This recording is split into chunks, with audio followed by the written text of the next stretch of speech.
ಕೇಂದ್ರ ಗೃಹ ಹಾಗೂ ಸಹಕಾರ ಖಾತೆ ಸಚಿವ ಅಮಿತ್ ಶಾ ಬೆಂಗಳೂರು ಉತ್ತರ ತಾಲೂಕಿನ ನಗರೂರು ಗ್ರಾಮದಲ್ಲಿರುವ ಆದಿಚುಂಚನಗಿರಿ ವಿಶ್ವವಿದ್ಯಾಲಯದ ಆವರಣದಲ್ಲಿ ನೂತನವಾಗಿ ನಿರ್ಮಿಸಿರುವ ಬಿಜಿಎಸ್ ವೈದ್ಯಕೀಯ ಕಾಲೇಜು ಮತ್ತು ಆಸ್ಪತ್ರೆಯನ್ನು ಇಂದು ಲೋಕಾರ್ಪಣೆಗೊಳಿಸಿದರು. ಈ ವೇಳೆ ಕೇಂದ್ರ ಸಚಿವರಾದ ಎಚ್.ಡಿ. ಕುಮಾರಸ್ವಾಮಿ, ವಿ. ಸೋಮಣ್ಣ, ವೈದ್ಯಕೀಯ ಶಿಕ್ಷಣ ಸಚಿವ ಡಾ. ಶರಣಪ್ರಕಾಶ್ ಪಾಟೀಲ್, ವಿಧಾನಸಭೆ ಪ್ರತಿಪಕ್ಷ ನಾಯಕ ಆರ್. ಅಶೋಕ, ಸಂಸದ ಡಾ. ಕೆ. ಸುಧಾಕರ್, ಆದಿಚುಂಚನಗಿರಿ ಮಠದ ನಿರ್ಮಲಾನಂದನಾಥ ಸ್ವಾಮೀಜಿ ಸೇರಿದಂತೆ ಮತ್ತಿತರರು ಉಪಸ್ಥಿತರಿದ್ದರು.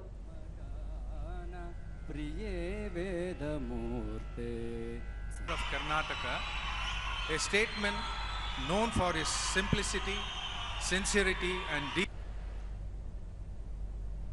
ಬಳಿಕ ಅಮಿತ್ ಶಾ, ಪ್ರಧಾನಿ ನರೇಂದ್ರ ಮೋದಿ ನೇತೃತ್ವದ ಕೇಂದ್ರ ಸರ್ಕಾರ ಆರೋಗ್ಯವಂತ ಸಮಾಜ ನಿರ್ಮಾಣಕ್ಕಾಗಿ ಕ್ರಾಂತಿಕಾರಿ ಕ್ರಮಗಳನ್ನು ಕೈಗೊಂಡಿದೆ. ಆಯುಷ್ಮಾನ್ ಭಾರತ್ ಯೋಜನೆಯಡಿ ದೇಶದ 60 ಕೋಟಿ ಬಡವರಿಗೆ 5 ಲಕ್ಷ ರೂಪಾಯಿವರೆಗಿನ ಉಚಿತ ಆರೋಗ್ಯ ಸೇವೆ ಒದಗಿಸಲಾಗುತ್ತಿದೆ. ಯೋಗ ಹಾಗೂ ಫಿಟ್ ಇಂಡಿಯಾ ಅಭಿಯಾನಗಳ ಮೂಲಕ ಆರೋಗ್ಯದ ಕುರಿತು ಜನರಲ್ಲಿ ಜಾಗೃತಿ ಮೂಡಿಸಲಾಗುತ್ತಿದೆ. ಮಿಷನ್ ಇಂದ್ರಧನುಷ್ ಅಡಿ 15 ವರ್ಷದವರೆಗಿನ ಮಕ್ಕಳಿಗೆ ಉಚಿತ ಲಸಿಕೆ ನೀಡಲಾಗುತ್ತಿದೆ. ಜನಸಾಮಾನ್ಯರಿಗೆ ಸಮಗ್ರ ಆರೋಗ್ಯ ಸೇವೆಗಳನ್ನು ಕಲ್ಪಿಸುವಲ್ಲಿ ಸರ್ಕಾರ ಅಗತ್ಯ ಕ್ರಮ ಕೈಗೊಳ್ಳುತ್ತಿದೆ ಎಂದರು. ದೇಶಾದ್ಯಂತ ವೈದ್ಯರು ಹಾಗೂ ವೈದ್ಯಕೀಯ ಸೀಟುಗಳ ಸಂಖ್ಯೆಗಳನ್ನು ಹೆಚ್ಚಿಸುವಲ್ಲಿ ಸರ್ಕಾರ ಪ್ರಮುಖ ಪಾತ್ರ ವಹಿಸಿದೆ. ಮಠಮಾನ್ಯಗಳು ಸಮಾಜದ ಅಭಿವೃದ್ಧಿಗೆ ಕೊಡುಗೆ ನೀಡುತ್ತಿದ್ದು, ಇವುಗಳ ಸೇವೆ ಶ್ಲಾಘನೀಯವಾದುದು. ಭಾರತದ ಪರಂಪರೆಯಲ್ಲಿ ಸಂಸ್ಕೃತಿಗೆ ತನ್ನದೇ ಆದ ಪ್ರಾಮುಖ್ಯತೆ ಇದೆ. ಇದನ್ನು ಉಳಿಸಿ ಬೆಳೆಸುವಲ್ಲಿ ಅವುಗಳ ಪಾತ್ರ ಪ್ರಮುಖ ಎಂದು ತಿಳಿಸಿದರು. 1000 बेड वाला आधुनिक अस्पताल जिसमें सुपर स्पेशलिटी की सारी व्यवस्थाएं यहां पर है, और सबसे बड़ी बात, गरीबों के लिए मुफ्त और किफायती दर से संपूर्ण इलाज की व्यवस्था और शिक्षा, ये संकुल साच अर्थ में. ಸಚಿವ ಕುಮಾರಸ್ವಾಮಿ, ಪ್ರಧಾನಿ ನರೇಂದ್ರ ಮೋದಿ ನೇತೃತ್ವದ ಸರ್ಕಾರ ಹಲವು ಕಲ್ಯಾಣ ಕಾರ್ಯಕ್ರಮಗಳನ್ನು ಜಾರಿಗೊಳಿಸಿದೆ.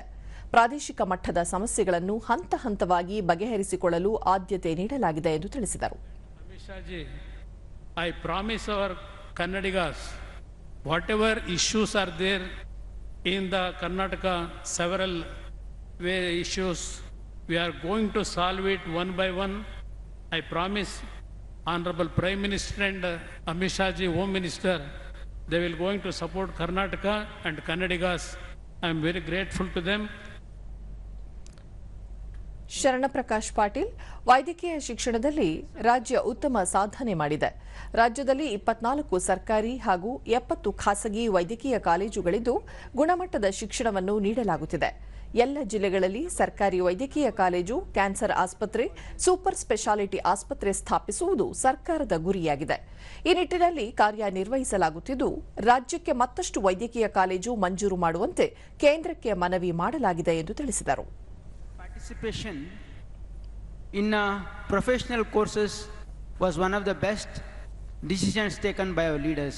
Today, Bangalore is the Silicon City of the country because we have so many quality engineering colleges, and we have the right ecosystem because of our great leaders who had ruled this state.